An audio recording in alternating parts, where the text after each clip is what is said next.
భార్గవి గురించి ఎప్పుడూ అదే పనిగా ఆలోచిస్తుంటావు. మరి కడుపున పుట్టిన ప్రియ సంగతి? ప్రియా కొన్ని పొరపాట్లు చేసింది. తర్వాత ఆ తప్పుల్ని తెలుసుకుని పశ్చాత్తాపడింది. కాని సమస్యల పాలైన భార్గవి జీవితం ఎప్పటికి చక్కబడుతుందా అని నా విచారం. భార్గవి బిడ్డను చూసి మేమెంత పులకించిపోయామో చెప్పలేము. మీరు మీ బాబాయ్ ఇంటికి ఒక బిడ్డను తీసుకుని వెళ్ళి మీ బిడ్డని చెప్పారు. ఎవరా బిడ్డ? మీ బిడ్డ. అవునా, చనిపోయింది నిజంగా నా బిడ్డే.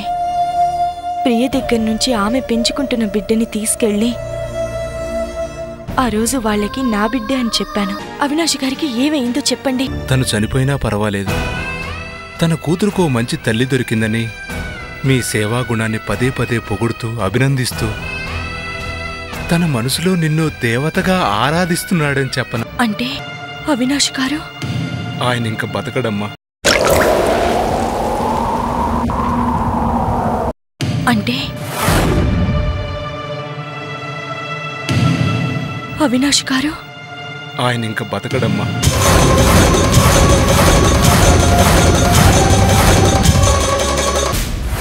చాలా తొందరలోనే చనిపోతాడమ్మా.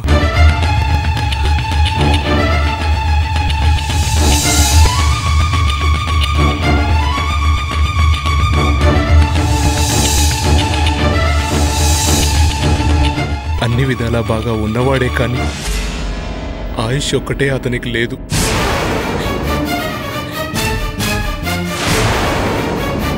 ఎంతో డబ్బుంది, మంచి పేరుంది, కానీ ఇవేవి అతని ప్రాణాలని కాపాడలేకపోతున్నాయి. ఒక క్యాన్సర్ స్పెషలిస్ట్గా నాకు ఎంతో పేరుంది, కానీ అవినాష్ని కాపాడే శక్తి మాత్రం నాకు లేదు.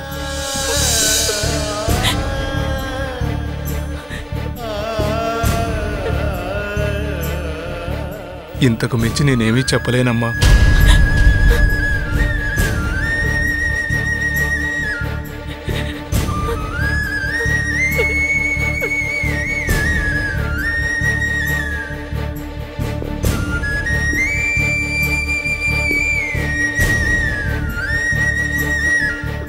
డాక్టర్ గారు, నాకు ఈ విషయం చెప్పినట్టు దయచేసి అవినాష్ గారికి తెలియనివ్వకండి.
మున్నికి తల్లిగా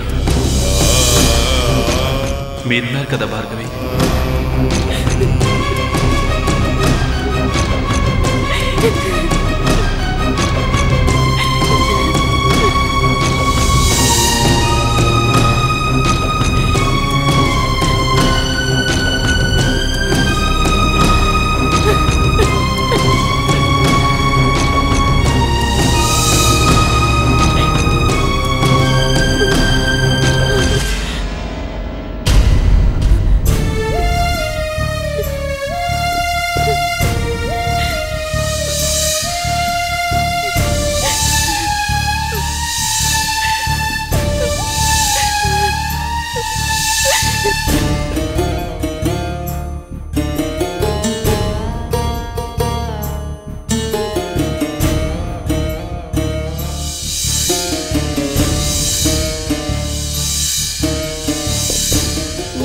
కోర్టులో నిజం చెప్తే వాళ్ళని చంపేస్తారు కదా.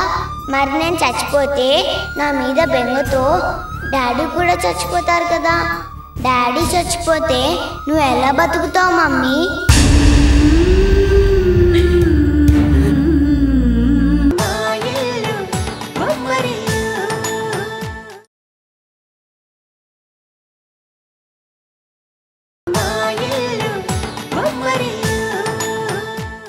డాడీ చచ్చిపోతే నువ్వు ఎలా బతుకుతావు మమ్మీ?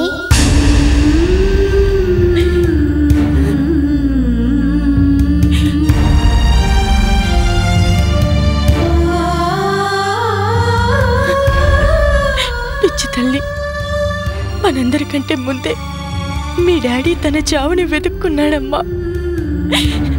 కొద్ది రోజుల్లో నిజంగానే ఆయన మనల్ని విడిచి వెళ్ళిపోతున్నాడు. ఇంతకు ముందులా అమెరికాకి కాదమ్మా, ఆ పై లోకానికి.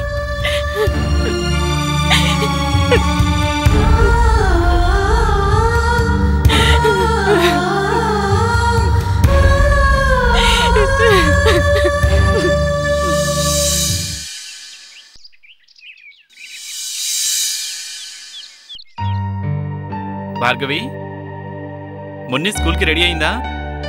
ఇదిగో వస్తోందండి. మున్ని దేవుడికి దండం పెట్టుకుంటోంది. నేను రెడీ అవ్వాలి. నా లైఫ్ కౌంట్ డౌన్ స్టార్ట్ అయింది.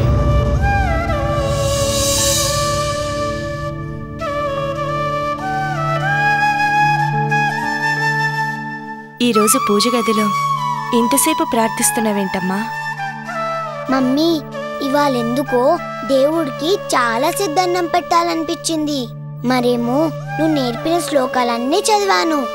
దేవుణ్ణి మరీ మరీ ప్రార్థించాను. దేనికమ్మా? మా డాడీ ఎప్పటికీ నాతోనే ఉండాలని. దేవుడు దయామయుడు కదా, నా ప్రార్థన వింటాడు కదా. డాడీ ఎప్పుడు మనతోనే ఉంటాడు కదూ.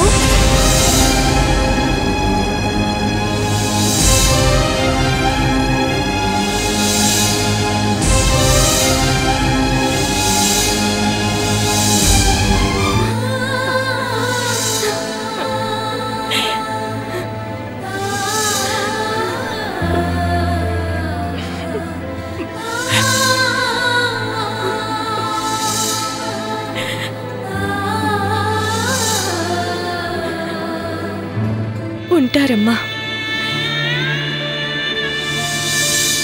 ఇంతమంది దేవుళ్ళని అడిగావు కదా, ఏ దేవుడికైనా దయ కలగదా? ఎవరైనా నీ కోరిక తీర్చరా? మరేమో దేవుడు చాలా పవర్ఫుల్ కదమ్మా. లేకపోతే అప్పుడు నన్ను ఆ రౌడీ చంపేసేవాడే. దేవుడు నన్ను సేవ్ చేసి మీ దగ్గర తీసుకొచ్చాడు. అవును కదా? అవునమ్మా, దేవుడు చాలా మంచివాడు. నేను తప్పనిసరి బయలుదేరుతున్నాను, కానీ అవినాష్, నా మనసు ఎప్పుడు మీతోనే ఉంటుంది. జాగ్రత్త. వీలైనంత రెస్ట్ తీసుకోండి. పాపతో ఎక్కువసేపు గడపండి. భార్గవి, లేట్ అవుతోంది. వస్తున్నాను, పదమ్మా.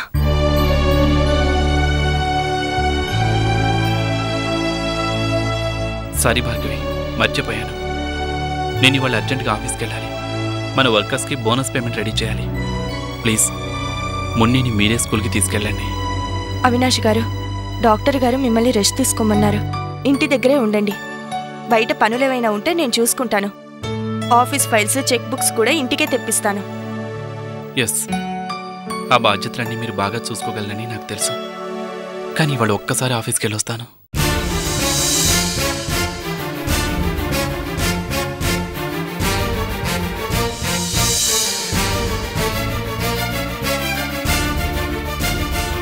మున్ని, మమ్మీతో స్కూల్కి వెళ్ళమ్మా. జాగ్రత్త, బాగా చదువుకోవాలి. మమ్మీకి ట్రబుల్ ఇవ్వకూడదు, విసిగించకూడదు. ఓకేనా?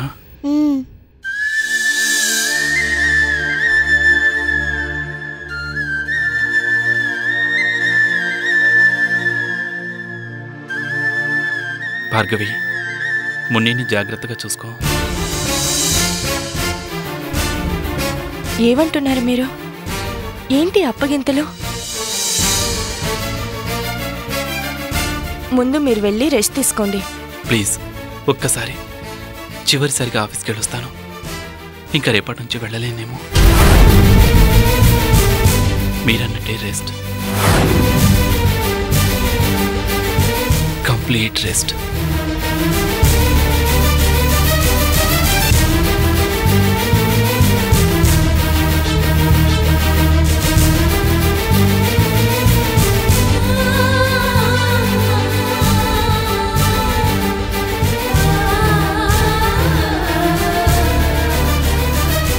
మమ్మీ, నాకెందుకో భయం వేస్తుంది. నాన్నెందుకు అలా మాట్లాడుతున్నారు? నాన్నకేం కాదు కదా?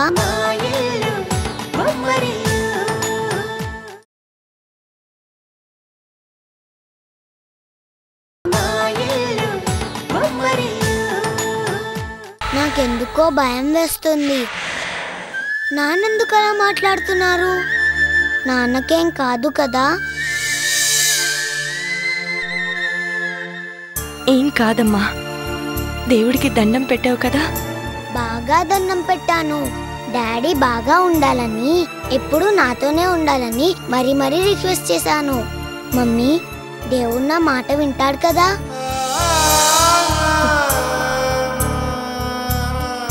దేవుడైతే వింటాడమ్మా, వింటాడు.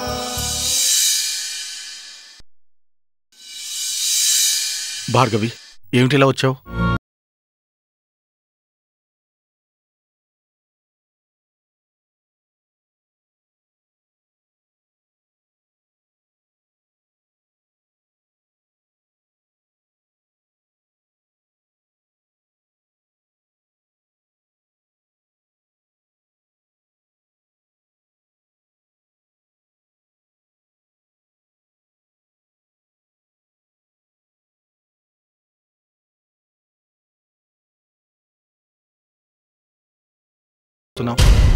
అంకుల్, నాకు మీ గురించి, మీకు నా గురించి బాగా తెలుసు కదా. ఏంటమ్మా ఇవాళ వింతగా మాట్లాడుతున్నావు? ఎందుకంటే మీరు విచిత్రంగా ప్రవర్తించారు కాబట్టి. నా దగ్గర చాలా విషయాలు దాచిపెట్టి నన్ను పరాయి మనిషిని చేశారు కాబట్టి. అదేం మాట? కాకపోతే ఏంటి, అవినాష్ గారి గురించి, అమెరికా డాక్టర్ చేస్తున్న ఫోన్ల గురించి మీకు తెలీదా? అవినాష్ రక్తం కక్కుంటున్న పరిస్థితి ఆయన మీకు చెప్పకుండా వెళ్ళిపోయారా? అవినాష్ గారు మీ దగ్గర ట్రీట్మెంట్ తీసుకోవడం లేదా? ఆ రోజు నేను అడిగితే ఏదేదో చెప్పి దాటేశారు. నన్ను అయోమయంలో పడేశారు. ఎందుకలా చేశారు? నా దగ్గర ఇవన్నీ దాచాల్సిన అవసరం ఏంటి? ఆ విషయాలన్నీ నేను ఎందుకు దాచానంటే... అంకుల్, మా అక్కని ఏనాడైతే మీరు కూతురుగా స్వీకరించారో అప్పుడే నేను మీకు చిన్న కూతురునయ్యాను. మరి కూతురు దగ్గర నిజం దాచడం మంచిదా? నిజం చెప్పండి.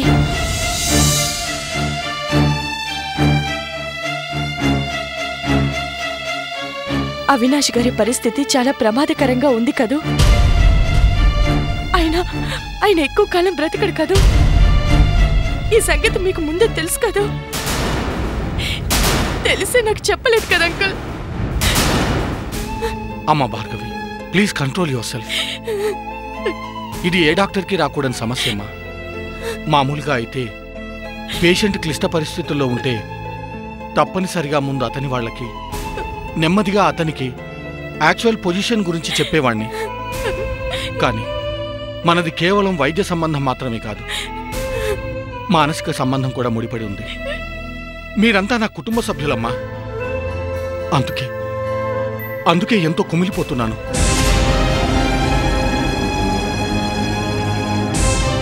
ఎంత డాక్టర్నైనా నేను మనిషినే కదమ్మా.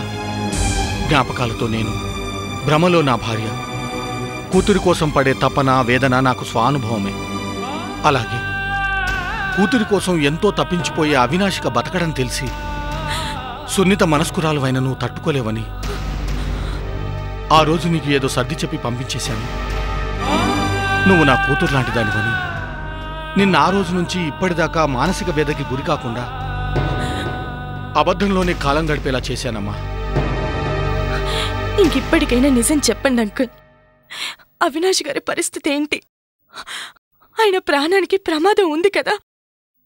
చెప్పండి అంకుల్, చెప్పండి.